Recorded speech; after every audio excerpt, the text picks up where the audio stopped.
Olá, mulheres, bom dia! Vamos para mais uma reflexão. Relembrando, então, nós falamos dos motivos, que nos deixam cansadas. Falamos sobre o pecado, sobre o luto, sobre ter inveja do sucesso dos ímpios e viver à procura de um propósito. E hoje nós vamos falar do cansaço espiritual. Quem já teve um cansaço tão pesado a ponto de se esquecer de comer, de beber e dormir? Às vezes passamos por um cansaço tão intenso que não percebemos a ausência dessas necessidades supridas em nossas vidas. E hoje nós vamos lá para o capítulo de 1 Reis 19, falar sobre a história do profeta Elias. 1 Reis capítulo 19, Elias no Monte Horebe. Acabe fez saber a Jezabel tudo quanto Elias havia feito e como matara todos os profetas à espada. Então Jezabel mandou um mensageiro a Elias a dizer: façam-me os deuses como lhe aprouver, se amanhã a estas horas não fizer a tua vida como fizeste a cada um deles. Temendo, pois, Elias levantou-se para salvar a sua vida e se chegou a Berseba, que pertence a Judá, e ali deixou o seu moço. Ele mesmo, porém, se foi ao deserto, caminho de um dia. Veio, assentou-se debaixo de um zimbro e pediu para si a morte, e disse: basta, toma agora, ó Senhor, a minha alma, pois não sou melhor do que os meus pais. Deitou-se e dormiu debaixo do zimbro. Eis que um anjo tocou e lhe disse: levanta-te e come. Olhou e viu junto à cabeceira um pão cozido sobre pedras em brasa, uma botija de água. Comeu, bebeu e tornou a dormir. Voltou a segunda vez o anjo do Senhor, tocou e lhe disse: levanta-te e come, porque o caminho será sobremodo longo. Levantou-se, pois, comeu, bebeu com força daquela comida. Caminhou 40 dias e 40 noites até o Horebe, o monte de Deus. No capítulo 18 aconteceu o que a gente mais conhece sobre Elias, a questão de ele ir até Acabe. Ele encontrou com Obadias, que era servo do Senhor, Deus, Jeová, e pediu para Obadias dar um recado a Acabe.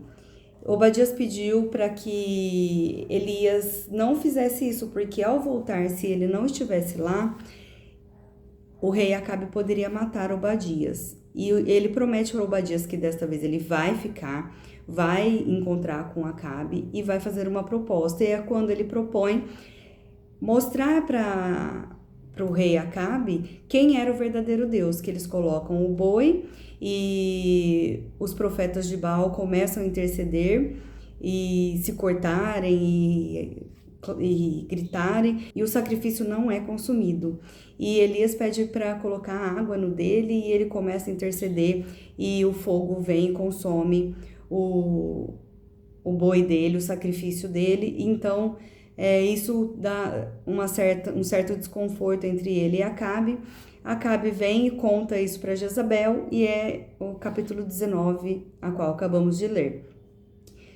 E Jezabel, ela pede que Acabe peça a cabeça de Elias. Então Elias, já exausto dessa situação, espiritualmente, ele tinha intercedido para poder consumir o fogo, andou um dia inteiro. Nós vamos ver que o problema dele não é o cansaço físico de andar um dia inteiro e se deitar embaixo do zimbro, mas ele vem cansado, se deita embaixo do zimbro, emocionalmente comprometido, e pede a Deus para que tire a sua vida, que ele já está exausto, cansado.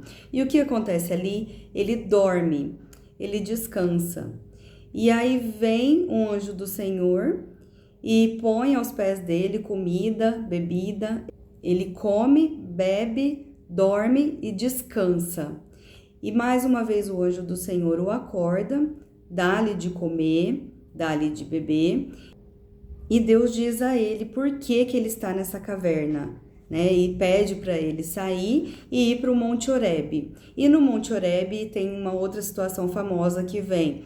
É um vento forte que racham os morros, um terremoto, o fogo, e Deus não estava em nenhuma dessas coisas. Mas aí veio um sussurro calmo e suave, e Deus respondendo para ele que não era hora de desistir, que era a hora dele ir até Damasco. Damasco acontecem grandes coisas, e ungir Azael, a rei da Síria, Jeú como rei de Israel, e Eliseu, o seu profeta, para ficar ao seu lado, que ainda havia 7.000 pessoas que não se prostraram a Baal. Fez ele olhar as coisas que lhe davam esperança. As pessoas que passariam pelo rei Azael e que não fossem mortos seriam mortos por Jeú, e esses que não fossem mortos seriam mortos por Eliseu. Então ele continuou trabalhando depois do descanso, de comer e beber. Deus deu a ele uma missão, um propósito de vida, e ele continuou seu sacerdócio, ungiu os 2 reis e ainda fez um discípulo, Eliseu, que caminhou com ele a ponto de mostrar o caminho, né? Caminhou no caminho, mostrando para Eliseu como é que vive um servo do Senhor. É importante nós olharmos para essa história da Bíblia, ver que grandes homens também passam por coisas que nós passamos. E muitas vezes não vamos estar cansados e sobrecarregados não só por coisas que Deus não pediu para fazermos, ou por coisas que nós colocamos demais a meta em nossas vidas. Às vezes vamos cansar por coisas que Deus pediu para fazermos, e principalmente no sacerdócio, na liderança.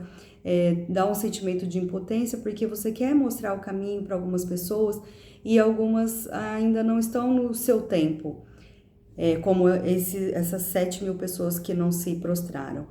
Então aqui fica uma mensagem a nós para não desistirmos, que Deus tem um propósito, Ele está conosco, Ele dará de comer e beber e descanso, que isso é o necessário, foi o necessário para Elias aqui, e muitas vezes devemos parar, né, e fazer o essencial.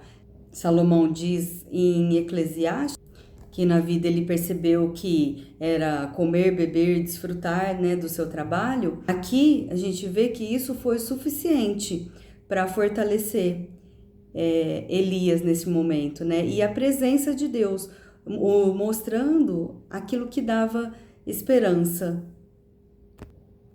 E além disso, nós percebemos, né, que a provisão de Deus, saber olhar para aquilo que Deus está fazendo, nos mostrando os seus cuidados. Ele deu de comer, deu de beber, deu descanso e deu pessoas para ajudar Elias nesse momento, né? Ele pediu para ungir os reis e Eliseu, que era a sua companhia, o seu novo ajudante, e isso nos dá além de nos dar uma missão, pessoas que possam caminhar junto e nos ajudar. Então, que essa mensagem fique no nosso coração. Nós não estamos sozinhas. Nós temos a provisão de Deus, o cuidado de Deus. Não é vergonha parar um pouco para comer, beber e descansar. E não é vergonha pedir ajuda também, né? O cansaço espiritual também vem, também nos abate, também vem sobre a liderança, sobre meros servos, né?